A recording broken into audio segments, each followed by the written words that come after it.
So welcome everyone. So glad you can be here. My name is Terry Bernor. I'm on staff with Minnesota Interfaith Power and Light. So glad you are here. Terry, she, her pronouns. I'm also a Unitarian Universalist minister.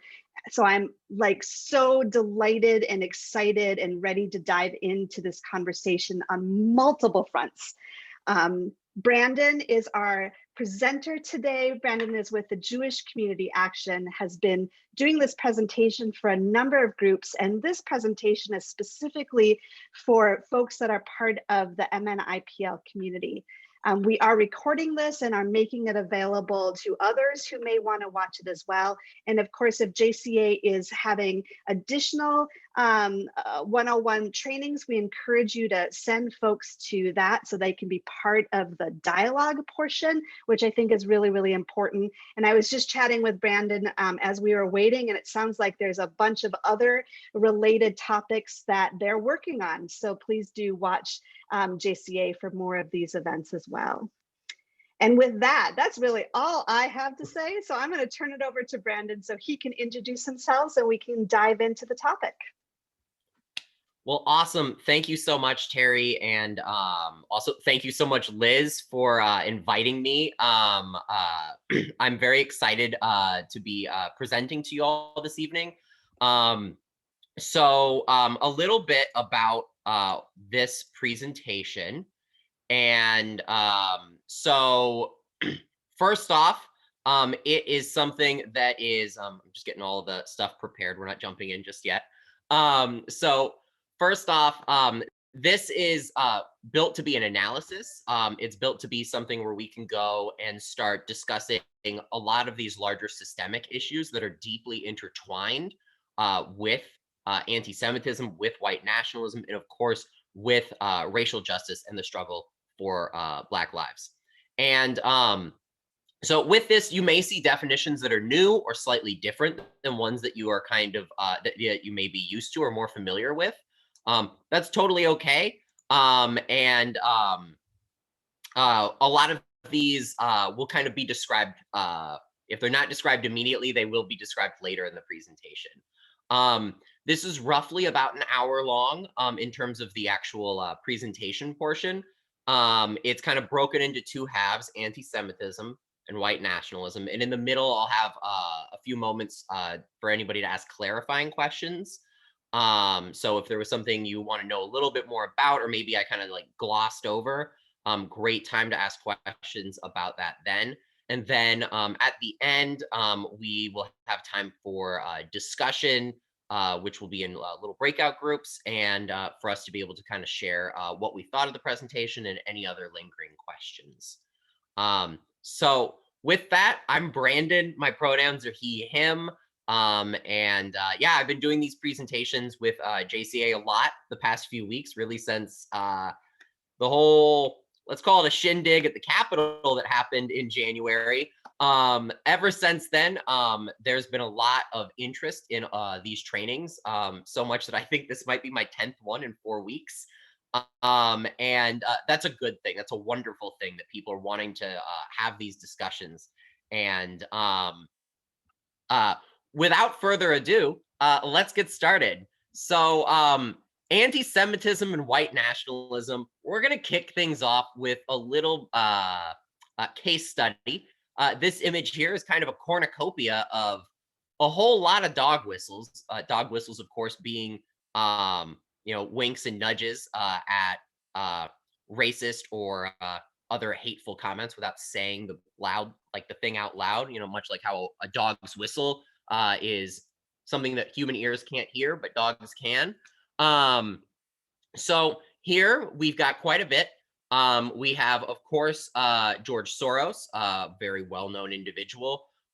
He is indeed a billionaire, but in a lot of portrayals, he is portrayed as this kind of a controller, a puppeteer, if you will, a connoisseur of chaos, as this 2018 television and YouTube ad for a congressional race showed. This was Yeah, this actually was in a Minnesota congressional race in 2018 in southern Minnesota. Um, so here we see George Soros. He's kind of there to go and bring attention to rich Jews. We've got the pile of money. A lot of kind of well-known stereotypes. But then, of course, there's some ones that may be less well-known, but are dog whistles that are thrown in there that really give this that ups the ante from something that is maybe classically anti-Semitic, which would be just there's a rich Jew controlling things, to now we're getting into a lot of the elements of what white nationalism and the winks and nods at it look like. And we see in that lower right hand corner, people who are supposed to be, I guess, Antifa. I can tell you one thing: you will never see a group of anarchists ever go and coordinate their outfits like that. That's impossible. So that alone tells you fake news. It's not real.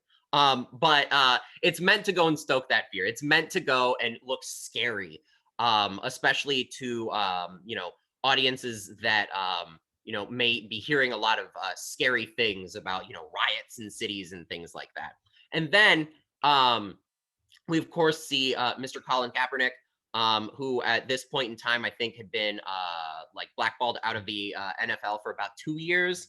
And of course, the implications here are highly racialized. The point of having Kaepernick in this image with George Soros and these Antifa armored people with fire around them is to go and say all of this is chaos that is happening because people are stepping out of line. They're leaving the social confines that they should be relegated to. So the implication with Colin Kaepernick is that his act of protest was an act of stepping out of line, which is, of course, highly racialized, meant to be that Black people are only meant to have specific roles in society, and that him deviating from that is something that needs to be scorned and feared.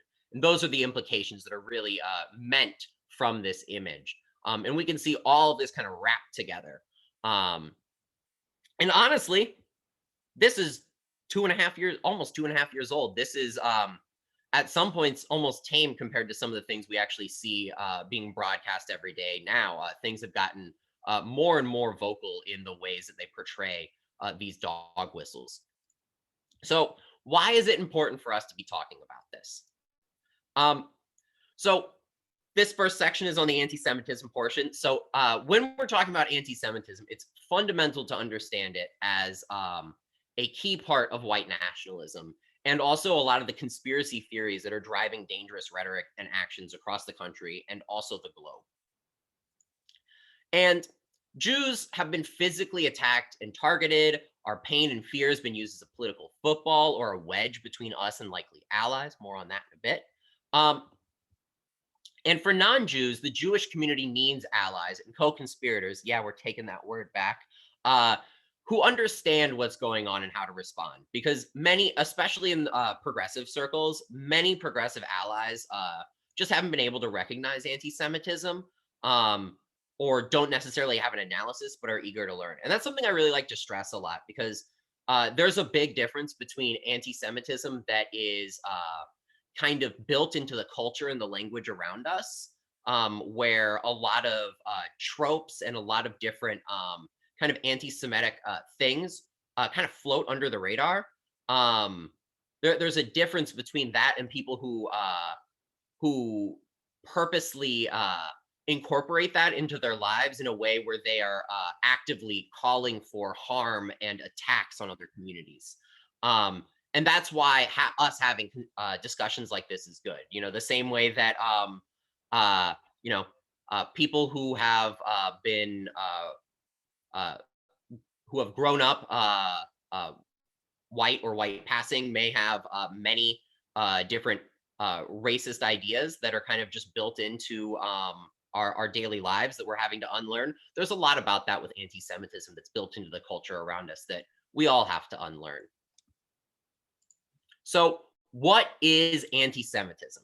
So for the purposes of this presentation and this analysis, we're defining anti-Semitism as anti-Jewish oppression. Anti-Semitism is the system of ideas based on white supremacy and European Christian hegemony passed down through a society's institutions to enable the scapegoating of Jews and the ideological and physical targeting of Jews that results from that. So that's a lot, and there's some extra terms in there. So before we go further into anti-Semitism, hold up, what's Christian hegemony? So Christian hegemony is the predominance of Christian values and belief systems and cultural norms throughout all aspects of society, including our educational systems, social, economic, and legal systems. So a modern example of something that is a lot more passive would be Christian holidays being prioritized in public calendars. So Christmas being a legal holiday, like a federal holiday versus other holidays. That would be an example of like Christian hegemony, where there's a lot of aspects of Christianity that are built into our social norms that are just kind of indicative of that the predominant like religious atmosphere or history of a given area probably has a lot more of a Christian influence. That is different than Christian supremacy, though. And Christian supremacy is a parasitic relationship that's formed when Christianity is forced to serve systems of power and domination. And it uses culture and sacred texts of Christianity to moralize violent actions of institutions, governments, individuals, and groups of people. So when we're looking back at history, for a very, very long time before like the Enlightenment and liberal democracies kind of rose in the 1800s and 1900s, you had a lot more actively Christian supremacist states. You had monarchies that had very, very close relationships with their church. And there was a lot more bleed over of what religious authority or what government authority would use to cross-pollinate with religion. But there still is quite a bit of that left over in our society today. Not all of those things kind of went away. And much like how the United States was much more actively white supremacist when we had the Jim Crow laws and when we had the legal enslavement of peoples, we still have many aspects of a white supremacist society built into our culture. The same goes for the United States and much of Europe. There is still elements of that older Christian supremacy that comes from the medieval and early modern period that is still built into our cultures. So what's in a name? So why is it called anti-Semitism? Like, what even is Semitism? So the term anti-Semitism was coined in the 1870s by a German nationalist who wanted to give his ideology, previously called Judenhass, which just meant Jew hate, more credibility. And keep in mind what the this like late 1800s period was. This was a period of mass industrialization where you had the first electrification of cities. You had all of this new science and thought and everything. It was the Enlightenment at an industrial scale. All of those things that we associate with free thought that was going on in the 1700s is now turning into these pieces of technology that are changing society super rapidly. And with that came many new sciences. It's when we got Darwinism as something like where evolution was starting to be, formally recognized and scientifically pursued.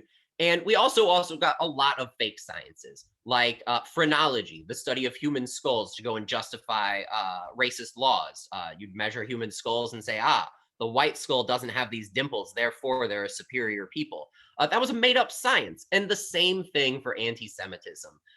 Wilhelm Marr made up the concept of Semitism and then built and slapped around a whole thing about an ethnic Jewish conspiracy, this idea of Semitism that was going to be dissolving the old European ways of life by allowing Jews into everyday social life, that this concept of Semitism would erode Europe's institutions and its implied superiority. And to him, creating this concept of anti-Semitism, what was the logical thing to do? And while it does sound extremely silly, a lot of this was actually incorporated into a lot of sciences that were still viewed as very real all the way through well into the 1970s. Many eugenicists directly incorporated this into their own works that justified the marginalization and harm of disabled communities and many others. So this was not just some name that was made up. It was something that was intentionally done and intentionally brought into many other spaces in the century and a half since. So it's also, though, not brand spanking new. You know, in the historical timeline, 1879 isn't that long ago. When we are looking at, well, wow, people have been around for thousands of years documenting history and things like that. But anti-Semitism, oh, it's older than that. Just because it has a newer, flashier name doesn't mean it's a new thing. It's historical and structural.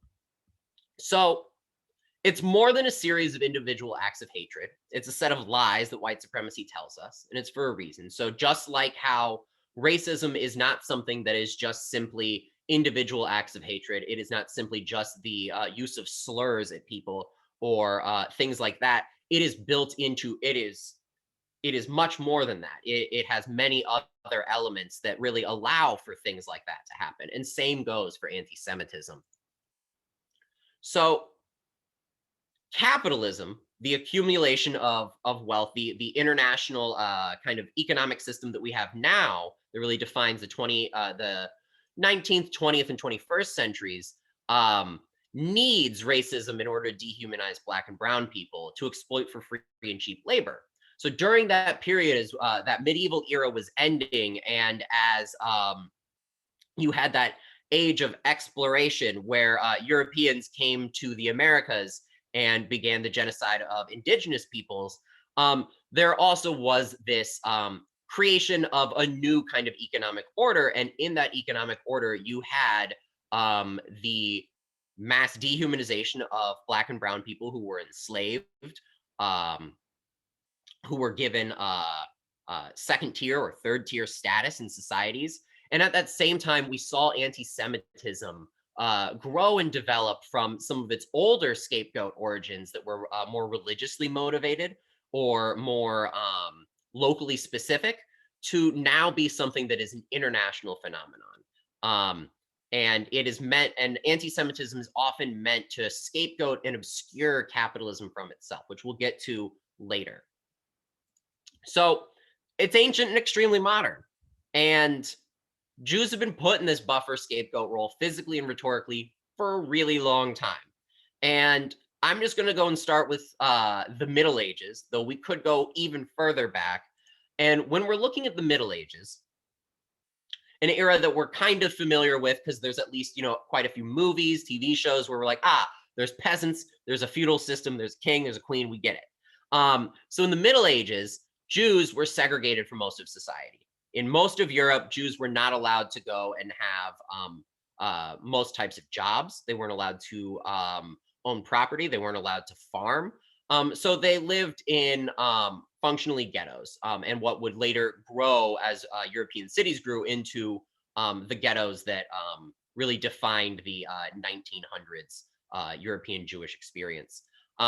So in these isolated pockets, Jews didn't really interact too much with people outside of their community. And it allowed for the scapegoating of Jews to really easily meld into things. Already there was this religious animosity towards Jews. Of course, the church had quite a bit of power, depending on the time. And then, well, in the Middle Ages, you really just had the one church, and because you did not yet have the schisms. So the church had quite a bit of power. And Jews were often scapegoated during times of economic troubles, where Jews would be blamed for whatever thing was going on, a local plague, what have you. But we really see an active idea of this scapegoat role being employed in the role of the tax collector, and also in the role of banking, which we'll get to in a moment. So in the Middle Ages, you didn't have your taxes just collected off of your paycheck, and you didn't have an IRS that you just went and wrote a check to at the end of the year. Instead, in the Middle Ages, taxes were just kind of randomly applied. The king or local nobility would be like, ah, man, we're bankrupt right now. I had too many parties, or I invaded too many people. I need money. So then they would go and shake down the peasants. Now, the thing is that they found that it was way easier to avoid peasant rebellions targeting nobles if you use Jews to go and collect the taxes, because most people didn't have interactions with Jews, and most people only had that religiously inclined kind of otherization of Jews, viewing them as they're different. They they don't do what we do, or worse, that they killed Jesus, things like that. And so the only time that people are running into someone coming to their door taking money from them is a Jewish person coming to their door saying, hey, you got to pay up.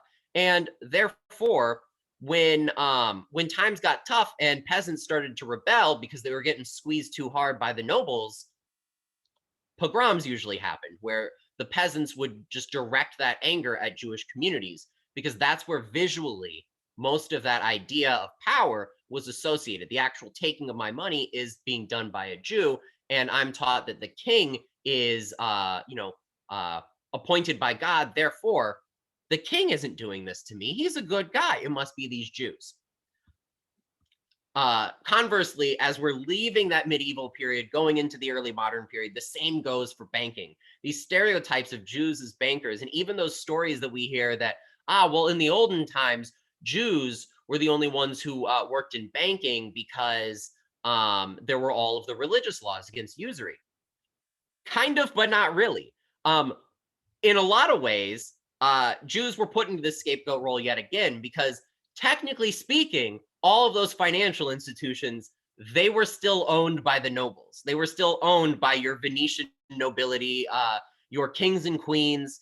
It was still people who were actually Christian who were owning these institutions. But the loophole was, well, if you just have a Jewish clerk be the person who is signing on the documents, who is at the desk, they're the ones who's technically doing the usurious action, and therefore we're okay. So even the stereotype of the Jewish banker is actually built out of a buffer scapegoat. So jumping ahead, now we're leaving the Middle Ages. We're just steaming right through into the age of steam and industrialization. People all across the world are being forced off of their lands. They're being pushed into cities. They have few job prospects. They're working in factories that are horrible places to be. And they're getting sick of it. And in 1903, the Russian Tsar, he had his secret police draft up the Protocols of the Elders of Zion, which are a comically, like, I don't know, like almost vaudevillian in their like portrayal of a mustache twirling, like kind of cartoonish character of these secret meeting of Jewish rabbis who were plotting world domination. And this is where you really start to see a lot of this modern incarnation of Jews rule the world through an economic like stranglehold on culture and on industry and banks and stuff. This is where you get that synthesis of all of these many, many centuries of different buffer and scapegoat roles that were meant to kind of serve individualized purposes within communities, now serving a much bigger one. And this was used mainly to distract from the fact that not only was the Tsar's empire morally bankrupt, as clearly they were from just drafting this up, but actually bankrupt, and people were starving. So the idea was, let's get them blaming Jews and attacking Jewish villages rather than attacking the Tsar. That strategy didn't play out very well in the long term. The Tsar did get overthrown by his peasants about a decade and a half later. Yeah, it happens. And then when we jump to the Americas and to our modern setting, we can see this again, this buffer scapegoat role applied to Jews with the civil rights movement.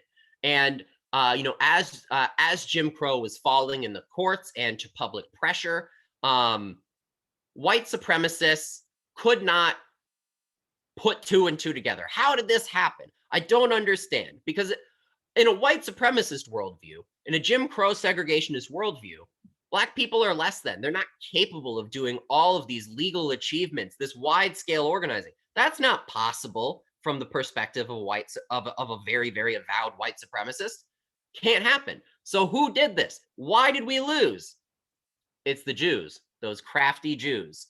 And that is, we see that again also through just our popular imagination of the civil rights movement, where especially within white communities, we often see a lot of images of white Jews who were working in solidarity with Black organizers in the South. But sometimes that takes away from the stories of Black organizers and actually kind of puts Jews still into that buffer scapegoat role, and also taking away from the actual achievements of Black communities. So lastly, there are many stereotypes and common tropes. You know, some would be your stereotypes that Jews are good with money, Jews are bankers or lawyers. Some of them kind of sometimes sound positive. They're not. And other times you have older tropes, you know, things about like appearance, anything from noses to horns. There's quite a few ridiculous ones involving appearance. The point being that not all of them are necessarily built into the buffer or scapegoat role, but all of them are built into that idea of saying that Jews are inherently different in some way, shape, or form. They should be viewed as not like us being whatever the dominant aspect of society is. In this case, we're talking about European Christian background white people. So how does anti-Semitism work though? Like, this is a whole bunch of history, but like, how does it like function in this like kind of system? So first, Jews are isolated from other exploited, especially from other exploited groups. So in the context of that medieval example, Jews, they're segregated away from society then, and they don't know the peasantry, who is also very exploited. And then those other oppressed groups get manipulated out of identifying and fighting the sources of their exploitation, and are encouraged to identify Jews as the sources of their suffering and channel their anger at Jews. And then Jews are targeted again for violence or other forms of danger. And whoop, come on, load.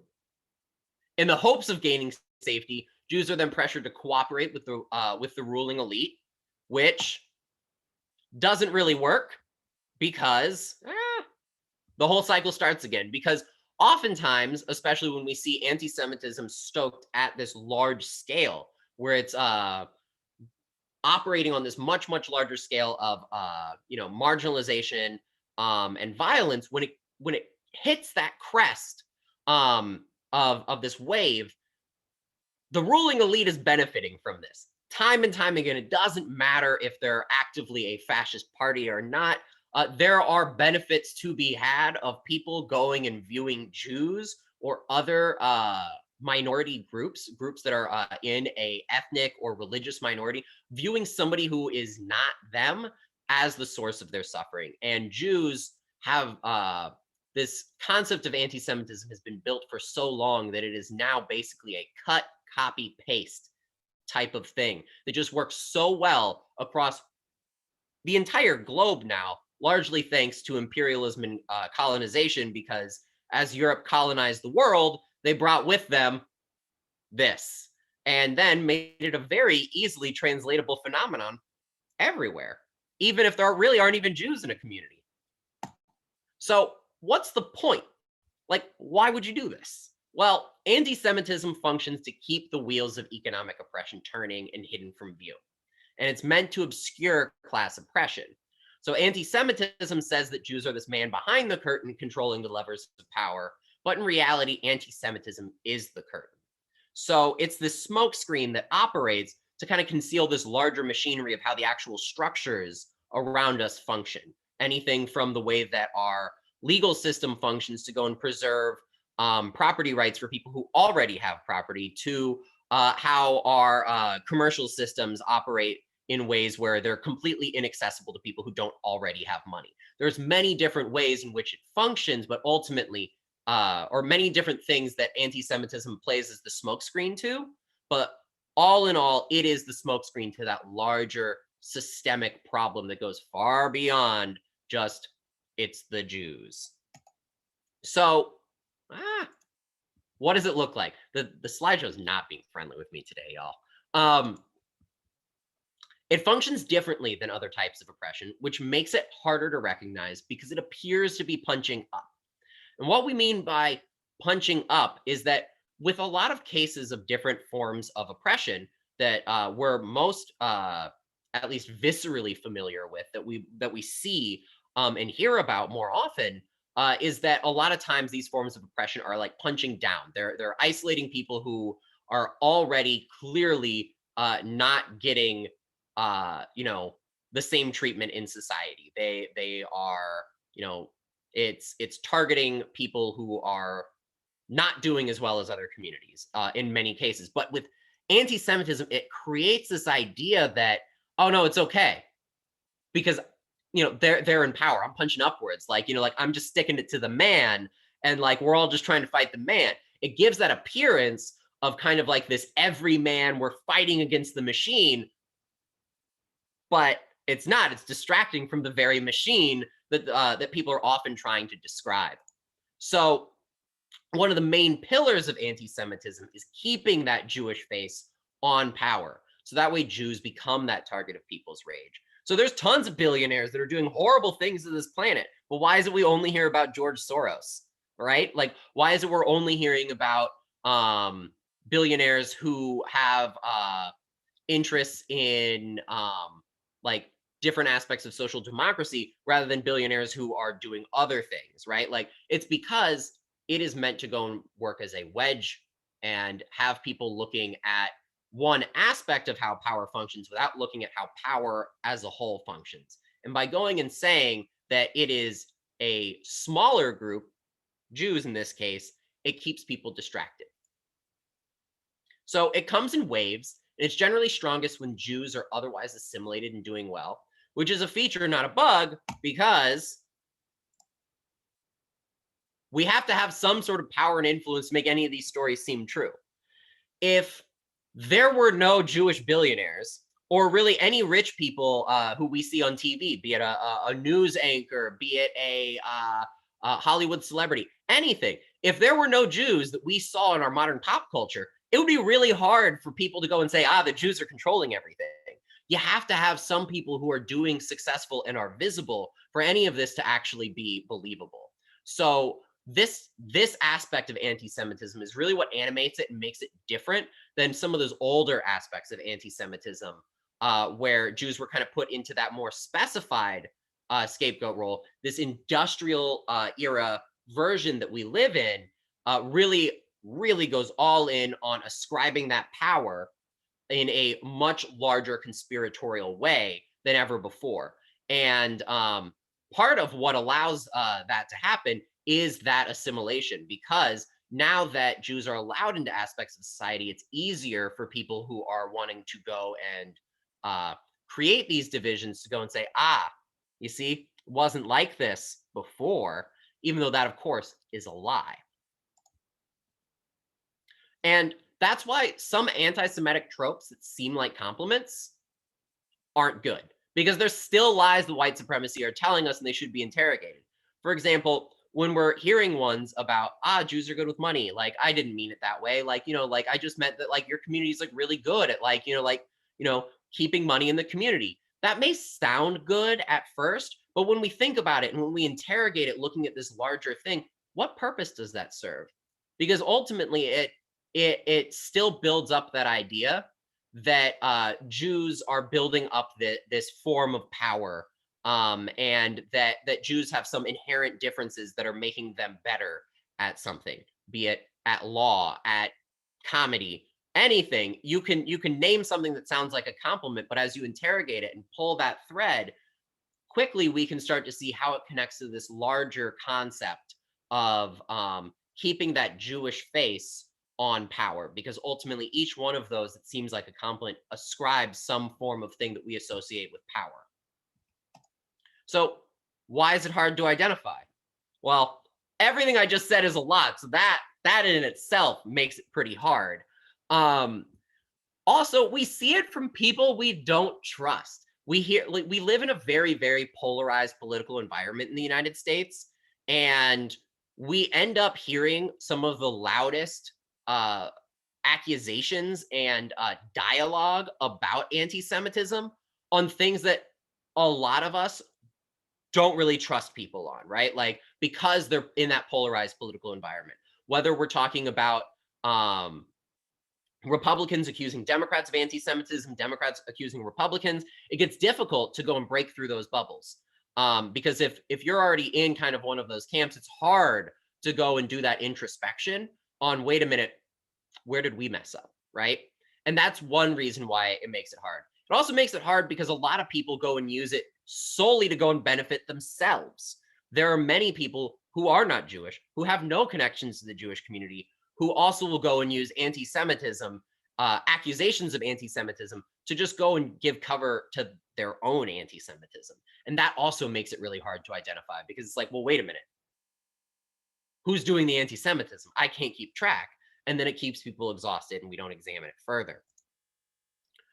It also looks like, it looks different than other forms of oppression for a reason, and kind of covered that in the previous slides of how it punches, it makes that appearance of punching upwards.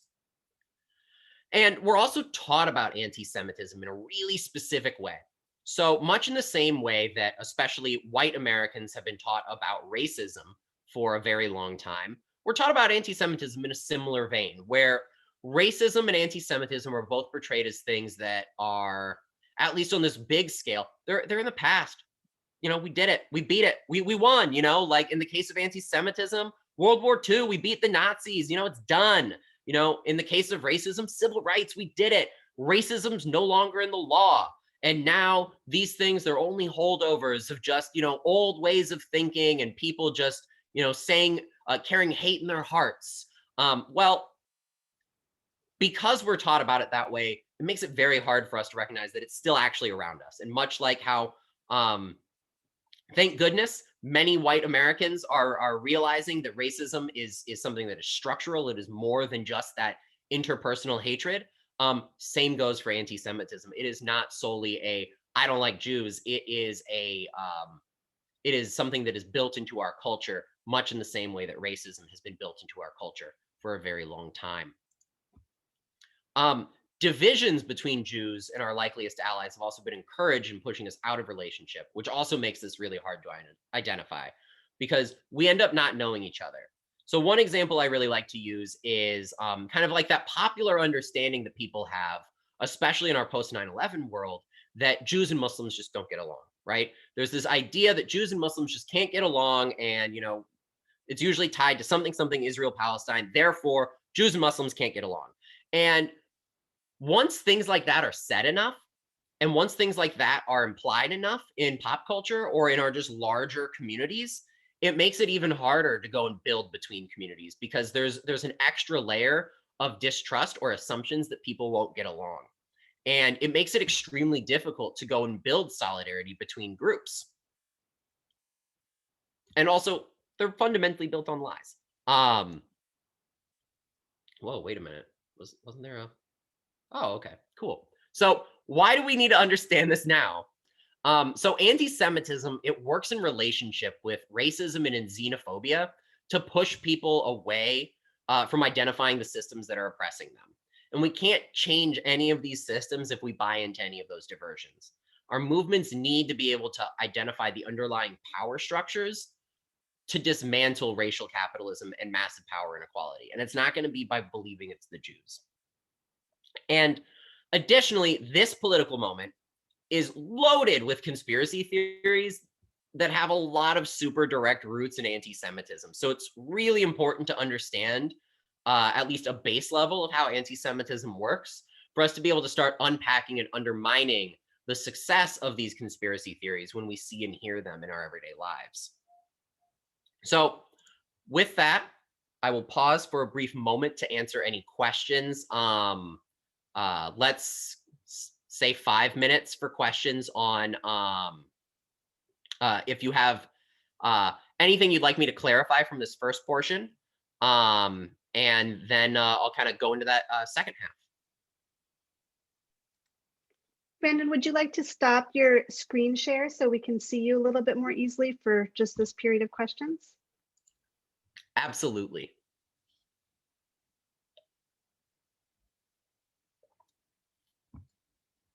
I have a question.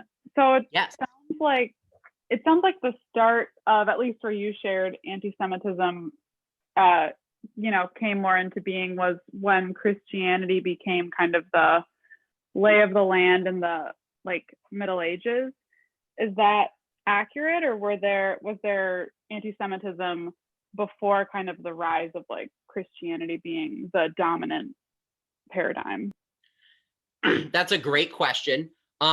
There was definitely anti-Jewish oppression and marginalization, but the characteristics that really define a lot of, or really everything that we know of as anti-Semitism today, comes very directly out of that era. And then it was ported to the rest of the world through a combination of trade and colonialism. The Roman era and before, definitely Jews were oppressed and marginalized, but it was in a much different way that me as a Byzantine history major loves to expound on, but probably isn't as relevant right now.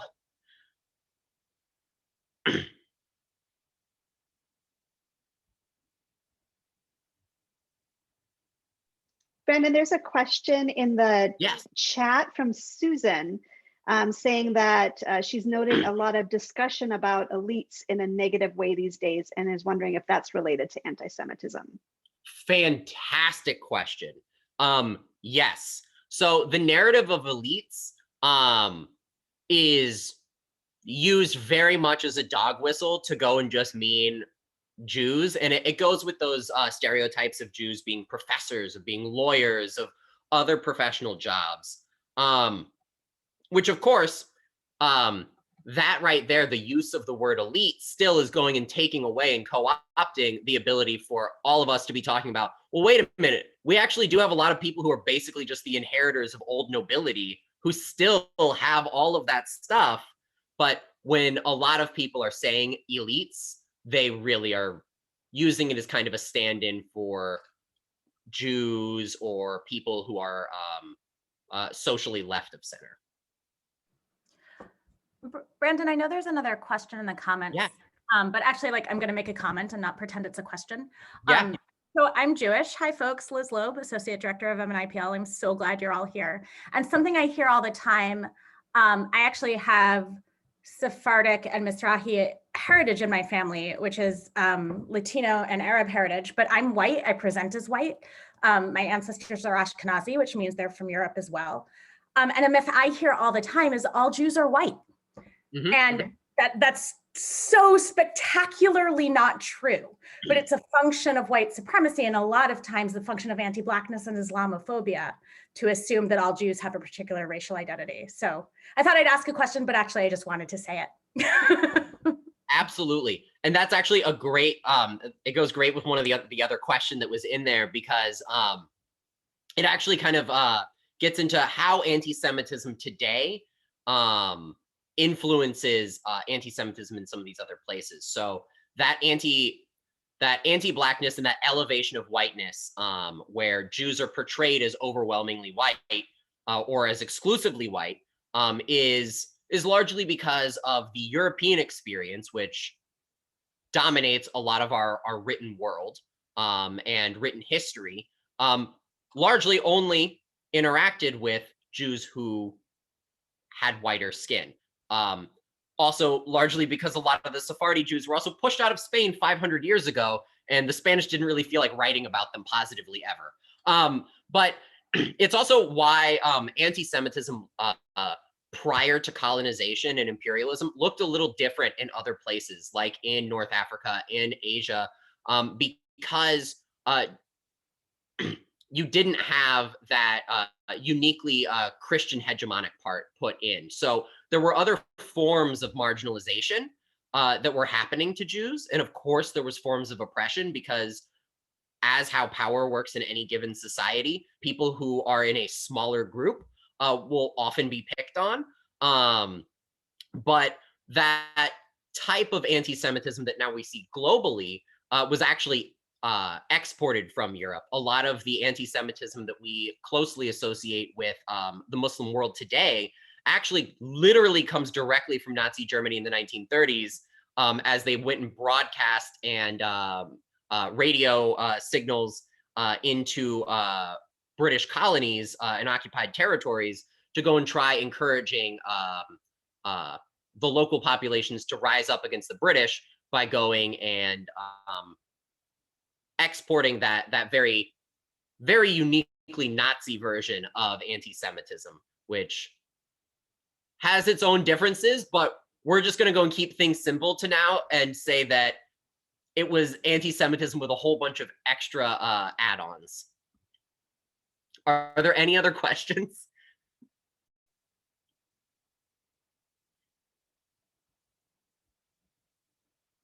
All right. Well then, hold on to your butts because here we go. We're going to be getting to white nationalism, and it's a doozy. Can I ask a question really quick? I'm so sorry. Absolutely. I was trying to quiet my kids down so I could ask the question. I'm not sure if I heard in the explanation how I think what complicates the historical reality for the Jewish community here is also related to the history related to the founding of Israel.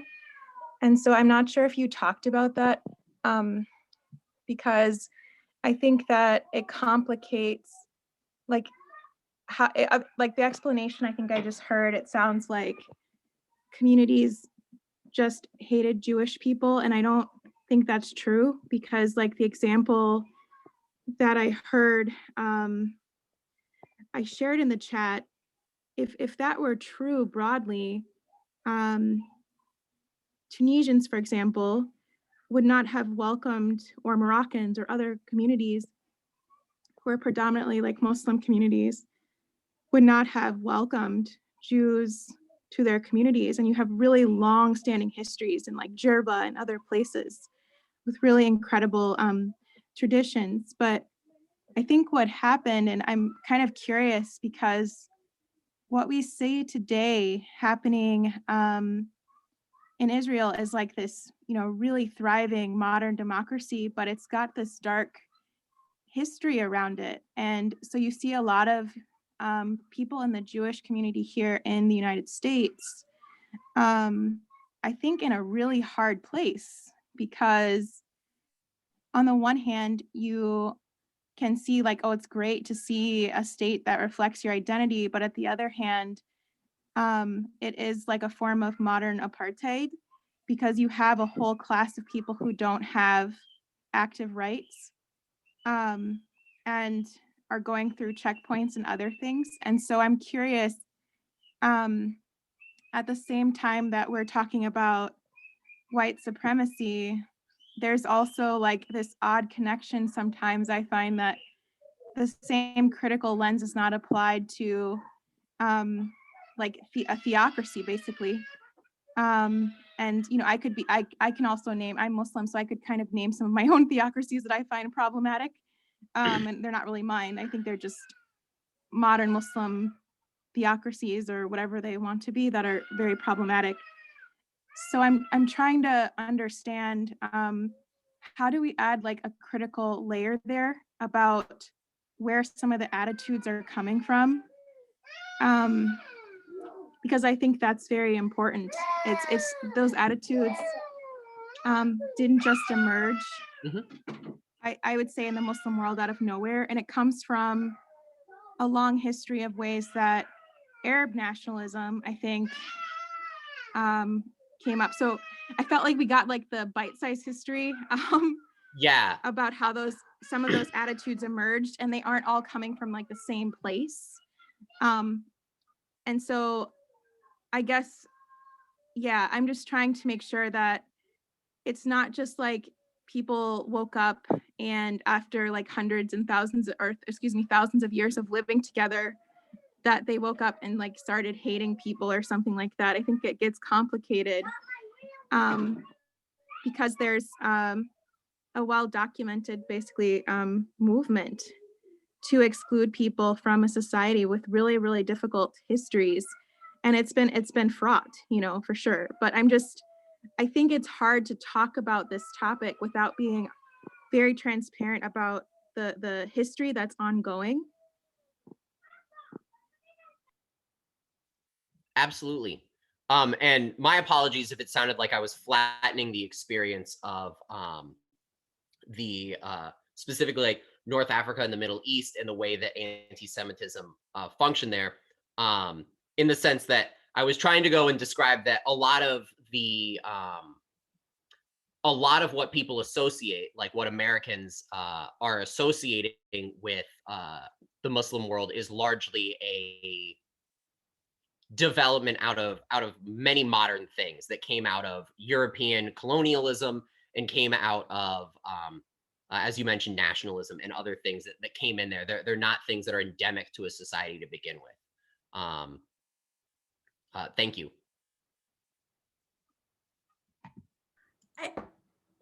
Brandon, I bet more than anything that you're trying to move us on. And so I defer to you. Would it be helpful if I talked for 2 minutes about Israel-Palestine? That I think would actually be really helpful, mainly because, you know, in a lot of ways I can't.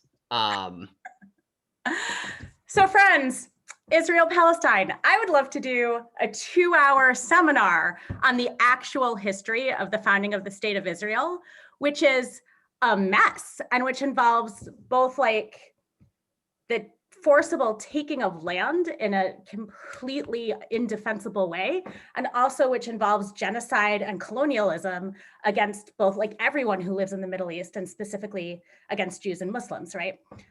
You know, when in doubt, blame Christianity, which I say that with like so much love for my Christian siblings on this call, but I mean like institutional colonial Christianity in a specific form. But a lot of my work as a Jew has been trying to take responsibility for and reckon with the harm that the State of Israel has done. And the dynamics of anti-Semitism that I feel like Brandon's talking about in relationship to US nationalism, like have a relationship to how the State of Israel is used politically and did not come from that.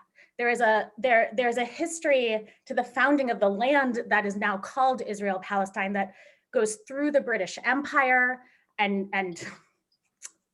hence the 2-hour seminar. And that is like in so many vectors of relationships with the other states and geographies around the place of that land. But it's just absolutely true that the State of Israel is committing human rights abuses and atrocities against Palestinians. And I'm not afraid of naming that dynamic, and I'm not, and as a Jew, it is my ethical duty to like wrestle with the consequences of that.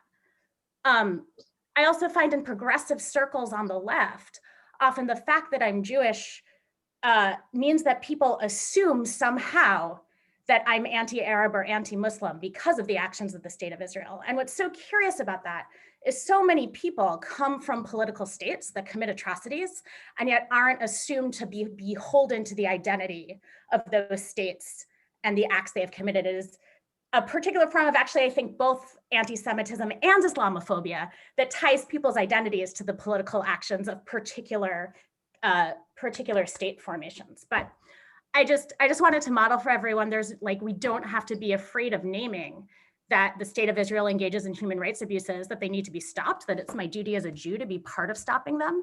And that it's also like many states, like this is not about comparison, but there's a particular way that Jewish and Muslim people are attached to the acts of anyway, I could just repeat myself, but for the sake of time, I'll stop there. I know that's a lot. I wanted us to be able to hold that complexity with love and possibility for one another. All right. Can I make just a quick, Absolutely, I'm just getting the thing prepared. Oh, I was just reading, I learned something about this in a Bible study I was taking. And it was kind of about this subject, and forgive me for my ignorance on some of this, or I've forgotten quite a bit of it. It's been a while ago, but an individual that the professor was talking about was, or a family, was the Rothschild family. And they were from the, during the 19th century, and they were the wealthiest family in Europe. And they were Jewish, and they, oh my dog. And it's just interesting that it goes into, you know, what you were talking about is the Jews being the money holders. And he I think, started a banking industry, and then he became, oh gosh, part of British royalty, I think. And it just says in this little blurb I've got is the Rothschild family has frequently been the subject of conspiracy theories, many of which have anti-Semitic origins. And I just thought it kind of tied into what you were saying, and how this individual rose to the ranks he did. Extremely wealthy. Absolutely. The Rothschilds are like the original George Soros.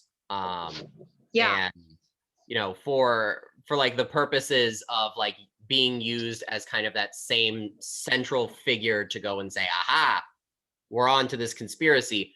The Rothschilds have long been kind of like the stand-in until George Soros kind of became a more popular stand-in in recent years. Yeah, it just went back to the times that you were talking about, and that subject that you mentioned. All right, well, we're getting on to white nationalism, and it's a lot. And I'm also noticing we had a lot of time for questions, which is great. And I do want to apologize in advance if we begin to run overtime or lose time for us to be able to do the kind of group discussion portion. I'm also happy to stay on a little extra if people would like to. But I'm going to kind of start with this, and then we'll see how much time we've got, and then we can all make a group decision together. So white nationalism. First off, what is it? We hear it thrown around a lot. We also hear white supremacy thrown a lot. So what are these? Are they the same? Are they different? Well, I like to compare them to squares and rhombuses in the sense that, you know, not all rhombuses are squares, but all squares are rhombuses. All white nationalists are white supremacists. But weirdly, not all white supremacists are technically white nationalists. It's a weird technicality that is really only for the purposes of being able to go and see kind of what separates these two movements, and kind of how we can be fighting white supremacy as a systemic thing while fighting white nationalism as an active ideology. So white supremacy, in an extraordinarily truncated definition, is a belief that white people are superior to other people, and white people has a little asterisk next to it that changes over time. It changes in the eye of the supremacist, so to speak.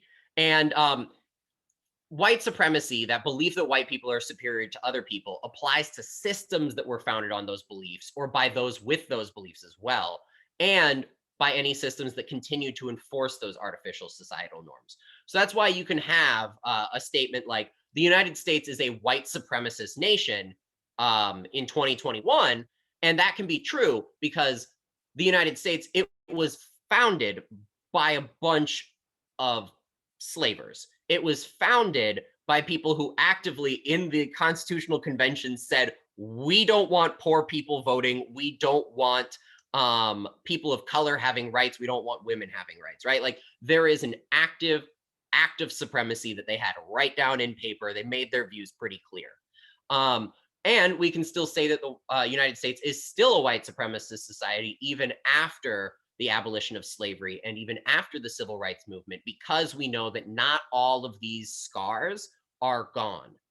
There are so many aspects of this white supremacist society that were actively built in there that are still there. And even though we can have people who are not white supremacists in charge, they still can be in charge of white supremacist systems, because that foundational element of the system is still there until we ultimately really remove all of those older elements, which are more than just a series of laws, of course.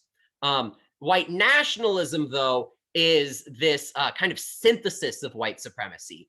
It takes this idea of white supremacy, and it then goes and looks at the idea of nationalism, which the national question is a whole thing that's still difficult to navigate. But like looking at kind of the origins of white nationalism as it builds up, if we look at how nationalism kind of is operating in the 19th and 20th centuries, people are looking to go, and as colonial empires are falling apart, as old European empires on the European continent are falling apart, people are looking to go, and new states, new countries are being formed, and people are looking to go and have a history to cling to. And in many places, it makes a lot of sense, right? Like people in Croatia have a very specific Croatian culture and things like that. But in other places, it's created very artificially. And that is what white nationalism is. It is an artificial concept that is created based around this artificial concept of white supremacy and this artificial idea of whiteness that has been applied and created throughout law and culture throughout all these centuries. And white nationalism says this white culture is under attack, and we need to come together and build and protect it with the powers of a country. And that is kind of white nationalism in its most simplest terms, without advocating for their beliefs. So white nationalism, though, it's American as apple pie. It is now international, but its origins could not have happened it could not have gotten to what it is today without specifically the American experience. And it comes from after the Civil War. So after the Civil War, we had this period called Reconstruction. Down in Texas, where I'm from, we were taught it was called radical Reconstruction, and like it was a super bad thing. But the thing was that Reconstruction was barely even enforced. The United States barely went and enforced these provisions that were meant to go and protect the now recently the formerly enslaved populations of the South. Was supposed to protect the civil rights of Black people in the South and also across the country. The US government wasn't actually really interested in that long term. They did a little bit here and there for about a decade and then kind of gave up. But one of the biggest problems was that a lot of the highest ranking ex-Confederates, be it generals, politicians, writers, you name it, just general wealthy landlords, who used to have a big plantation, but now they just have all their formerly enslaved sharecroppers working the land for them. You still had all of these people in power, and history is not written by the victors, but those who hold the pen. And what they ensured was that they held the pen. They rolled back the limited protections that came from Reconstruction very quickly through largely a force of terror and violence. And then they began to rewrite the history. They began to go and say that we lost, we being the South lost because of, it was a good idea. We weren't fighting for slavery. We were fighting for states' rights. Don't ask what that state right was, what specific right they were fighting for, but that they were fighting for something bigger, more noble, something ancient. And that is what was lost. It was a sense of decorum in the South that was just lost. And that's what movies like Gone with the Wind are. They are just lost cause apologia, meant to go and just sanitize all the bad parts of what the Confederacy really was to make it look like it was this almost mythical Arthurian legend. So the Lost Cause starts building all of this up, right? It starts reinterpreting this history. And then we get to the Roaring 20s. You know, in the turn of the century of the 1900s, we see another huge explosion in technology, but this one's in media. It's not just in like these industries where now we have electricity and refrigeration like we had in the 1880s. Now it's people get information in all these new ways so much faster. You have the proliferation of movies. The very first feature-length film was Birth of a Nation, which was a movie about how the Klan was actually good. It was beloved by President Woodrow Wilson. He had screenings of it. He resegregated the Postal Service while he was at it. And the Klan, during the years after that, had a resurgence because the first Klan kind of got pushed underground because they realized there wasn't a point to it anymore because they were in charge again. The new Klan came up after Birth of a Nation came up, and It had 4 million registered card-carrying members, and they weren't in the Deep South, or they were, but not just the Deep South. The biggest bastions of the Klan 2.0 were Ohio and Indiana. It was in the industrial Midwest. And this is where we start to see anti-blackness and anti-Semitism begin to really, really cross-pollinate at a whole new level. They already existed and operated together from time to time, but this is where there's this synthesis, this active, intentional fusing of these two things.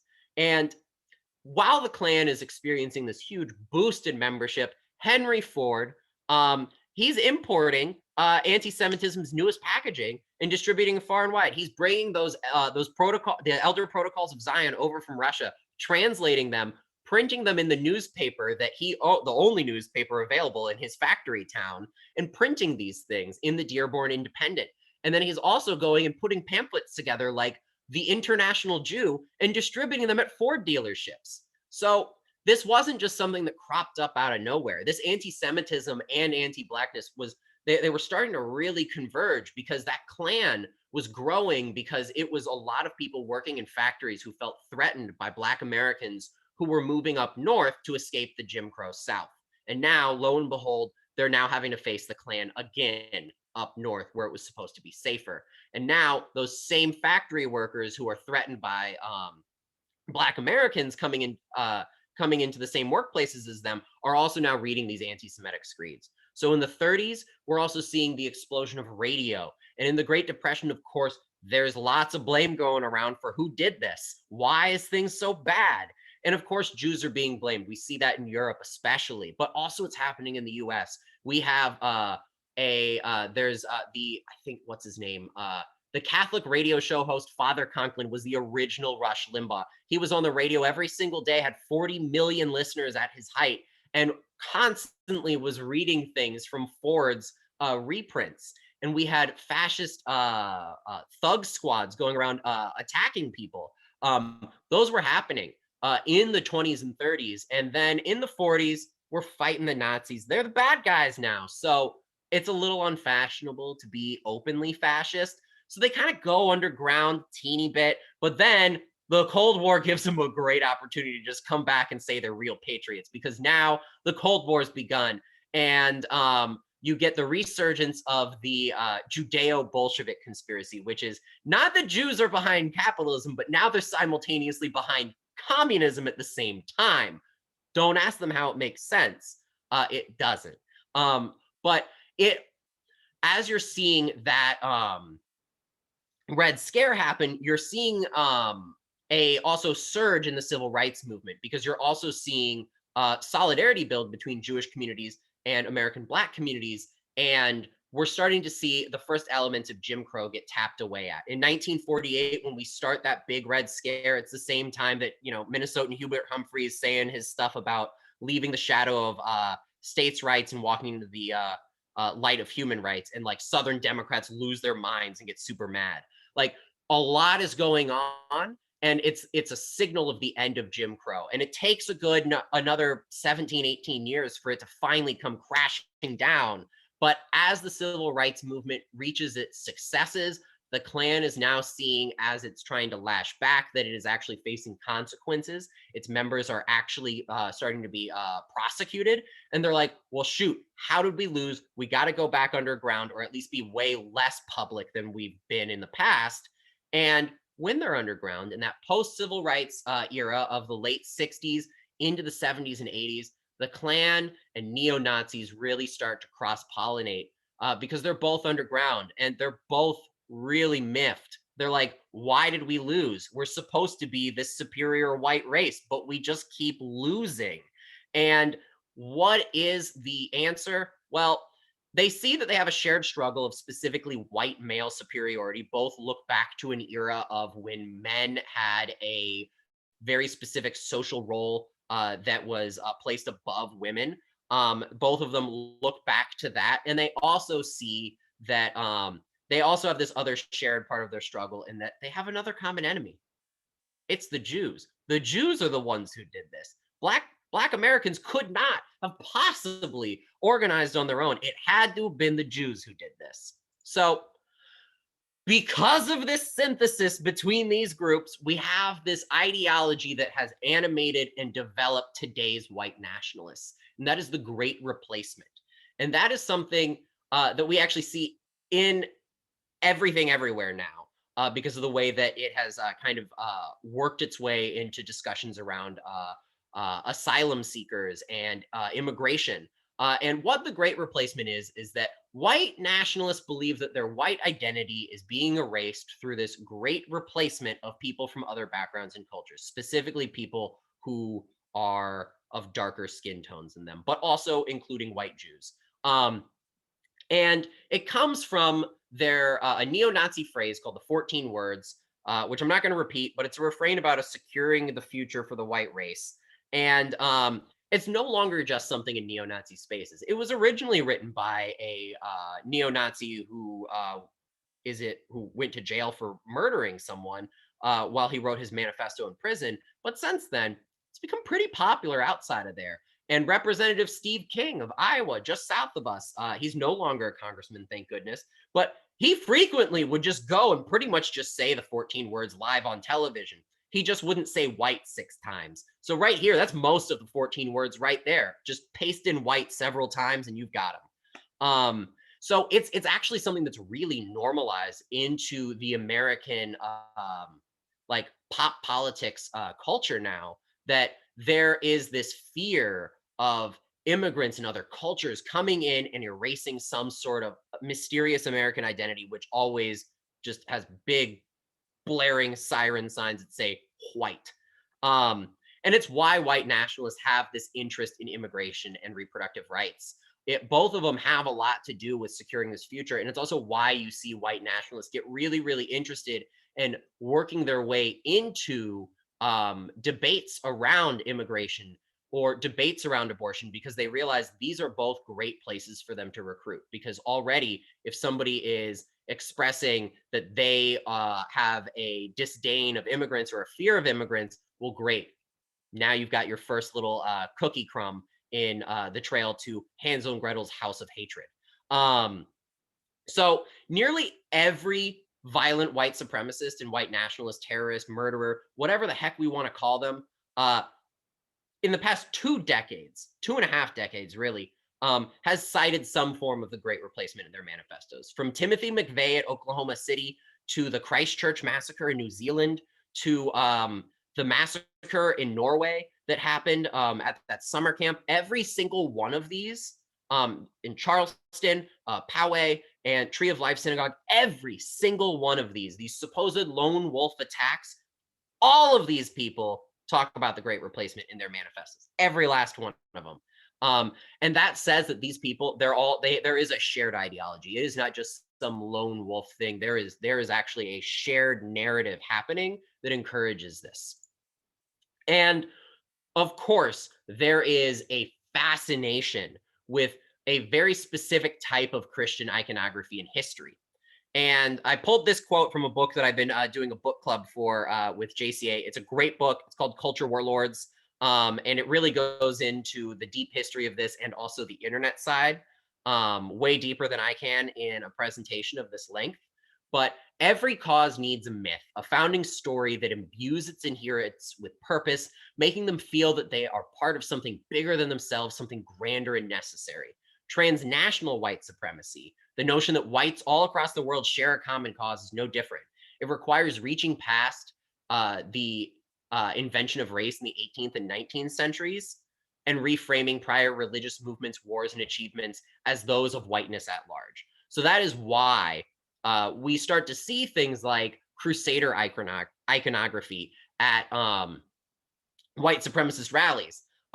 It is something because they are looking at it through a clash of civilizations, this idea that their whiteness is under attack from all sides and it is them against the world.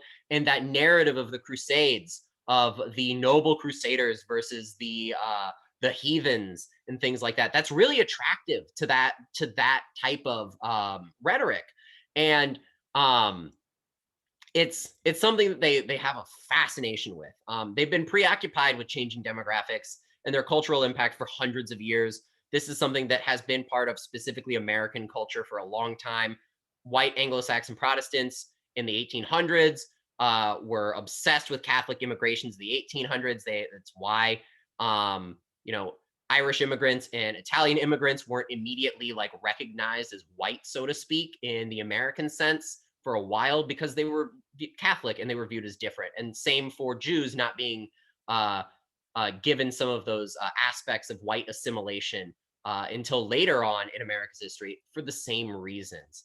It comes from that fear of changing demographics that's been part of that American ideology for a long time. Post-civil rights, you know, anti-Catholic Protestant groups like the KKK, they found allies in like Catholic reactionary resistance to like the desegregation of schools in the South, and began to more heavily adopt anti-abortion stances that weren't as common in a lot of Protestant spaces at the time. And a big reason why, especially in these white nationalist groups, is they're starting to go and see there's a shared ideology, and it is our whiteness, not our specific brand, so to speak, of Christianity. Because to them, it is beyond, it is not actually within Christianity that it is something that is grander.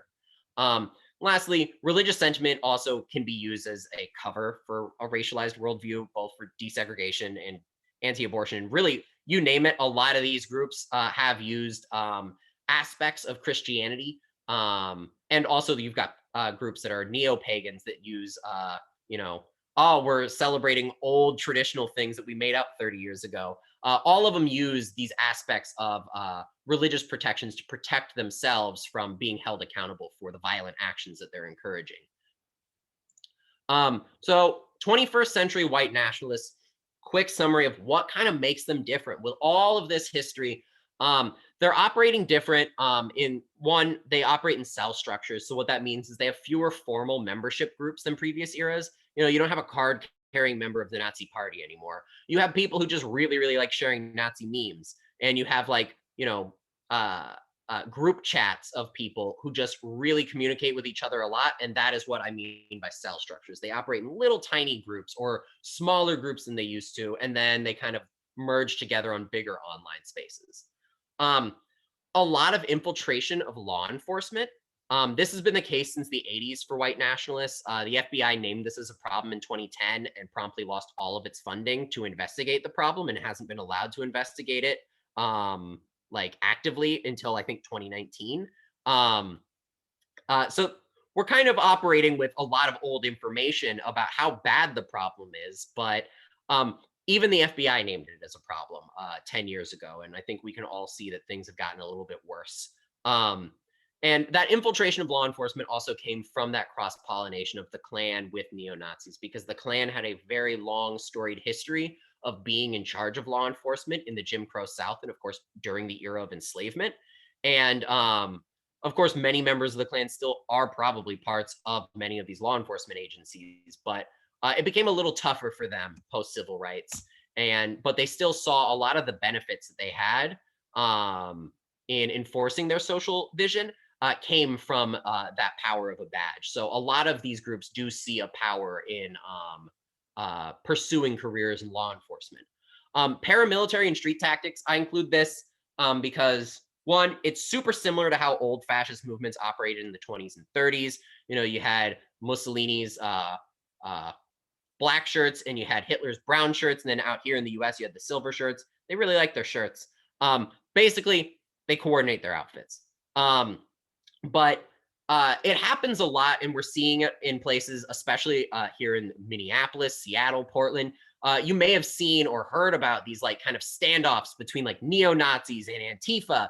And it actually has a history in the punk scene in the late 80s and early 90s, because Nazis, looking for a counterculture to co-opt, said, oh, these punk kids are trying to push back against society. We want to get them to join our movement. And the punk kids were like, get out of our movement. And that's actually where a lot of these paramilitary and street tactics started. And it's why you have some of the strongest anti-fascist resistance and acts of mutual aid happening in cities like Portland, Seattle, and Minneapolis. And of course, not exclusively to these cities, but you know, it's one reason why you kind of see that.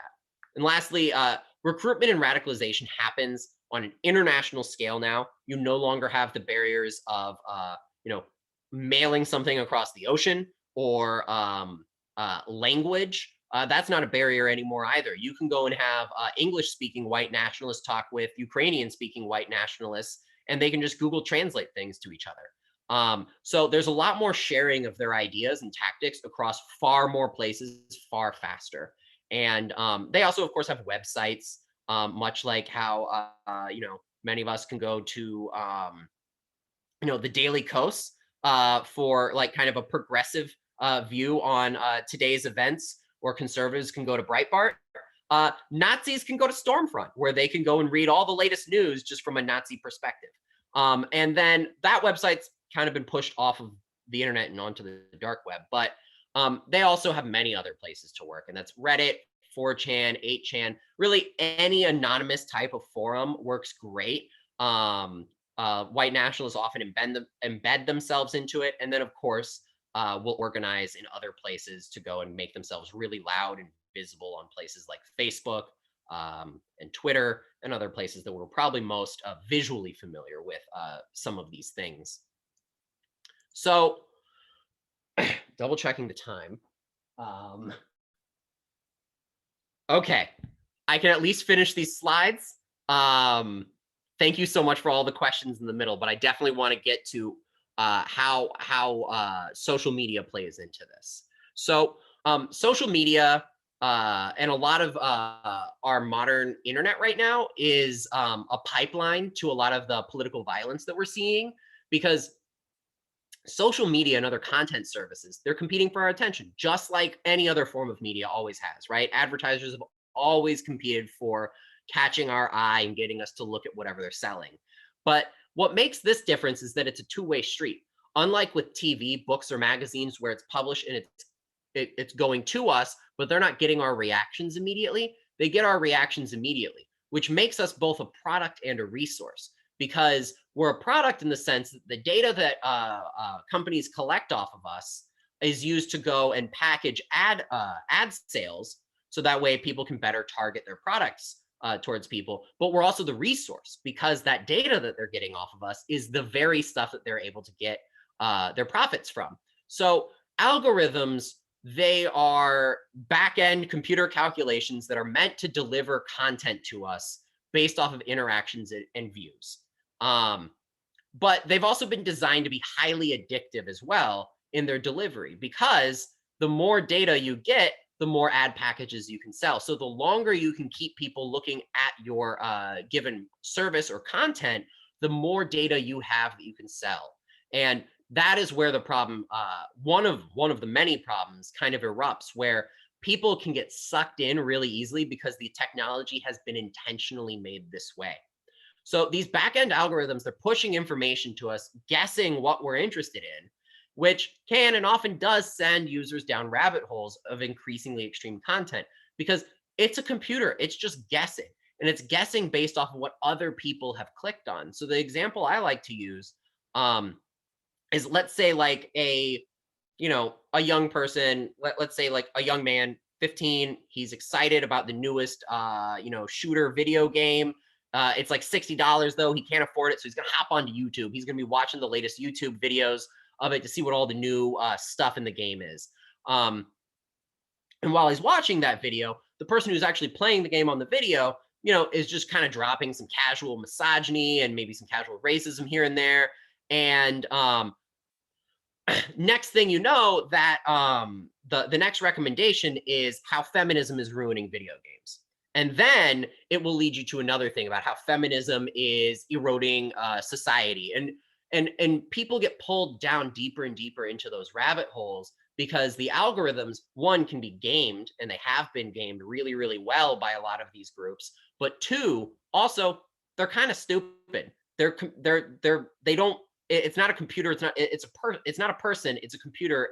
It can't think on its own, so it's not seeing that these problems exist. And as long as companies don't fix these problems, we're going to keep seeing this. And the perfect example of how all these algorithms can create a nightmare scenario is QAnon. Because QAnon, I like to call the one conspiracy to rule them all. It quickly became the dominant conspiracy theory across the globe, not just the United States, because it easily absorbs other skeptics' social media circles. QAnon only really first started cropping up about 2.5 years ago in 2018. And algorithms are one of the reasons why it's grown so quickly, so fast, because it can connect conspiracy theories broadly as an interest. So these bubbles start to merge. So let's say you're interested in the Kennedy assassination just because you have like a morbid curiosity in it. You could next be shown a whole bunch of other conspiracy theory videos. But really, I think some of the most terrifying aspects of it are how just skeptic circles, not conspiracy theory things, but skeptic circles can also be absorbed. It's why you kind of see people who I personally know several people who are kind of like your classic granola hippie types, like they sell solar panels. They got a backyard garden with some chickens and stuff. They have basically like a little commune in their house, but they've gone full QAnon because they've long been in a lot of vaccine skeptic circles. And those circles were the perfect ground for sharing this stuff, because the way that QAnon works is it's not getting you sold on the initial, on the big picture of QAnon, which is a classic anti-Semitism of there's a group of wealthy men who coincidentally are almost all Jewish, who are kidnapping children and doing terrible things to them, which is the old school 1300s blood libel that Jews kidnap children to use their blood to make matzah. It is a repackaging of all those old anti-Semitic conspiracy theories, but that's not how people first get Q-pilled. They get it because they first start seeing things get attached to their interests. So if you're interested in vaccine skepticism because you really care about your kids, a lot of people got sucked up into QAnon because they started seeing stuff about Save the Children. And they were like, oh, well, I care about children. I don't want children being like abducted. I want to save them, of course. But each and every one of those were larger QAnon efforts to go and grow their membership by abusing algorithms. And also on kind of these online conspiracy theories, I also bring up the Boogaloo, especially for those of us who are here in Minnesota and the Twin Cities. We heard a lot about it in the months after George Floyd's murder. And it kind of was implied that they're a group, like a membership group. They're not, it's a meme, the same way that like Antifa isn't like, it's not like an organization. It's kind of a mindset. So is the Boogaloo. The Boogaloo is a repackaging of the old fantasy of white nationalists of a race war. They found that saying, hey, do you want to start a race war, wasn't actually really popular and didn't really get people joining their silly club. So they said, you know what we're going to do? We're going to go and rebrand. We're going to go and co-opt other things like we usually do. And in this case, they went and ruined a perfectly fun joke that people have had for the past 30 years with Breakin' 2 Electric Boogaloo, which was just, it was a cheesy dance movie about break dancing. And like many Gen Xers and older millennials have lovingly said, so-and-so to Electric Boogaloo to go and refer to any unneeded sequel in the years since. But then because it was already a popular cultural, pop culture reference, it actually was the perfect way to go and start saying, things are getting so bad, we might as well have a Civil War II Electric Boogaloo, am I right? Which meant that it was something that was presentable to people who weren't white nationalists. People who are just like, wow, things are really bad. I feel like we're going to have a second Civil War. Things are so bad. The Boogaloo memes could easily come into places that weren't even explicitly white nationalists. But then once you start pulling on that meme thread, once you start really engaging with it, you're going to be exposed to the rest of it. Just the same way that if you're in one of those circles that cross-pollinates with QAnon, you're going to get pulled in. The same thing goes for the Boogaloo memes. And that's really what we saw happen really quickly last year. Real quick, there's a lot of groups out there. It's really hard to keep track of them. If you're interested in that, check out Southern Poverty Law Center's website. They do a great job keeping track of these.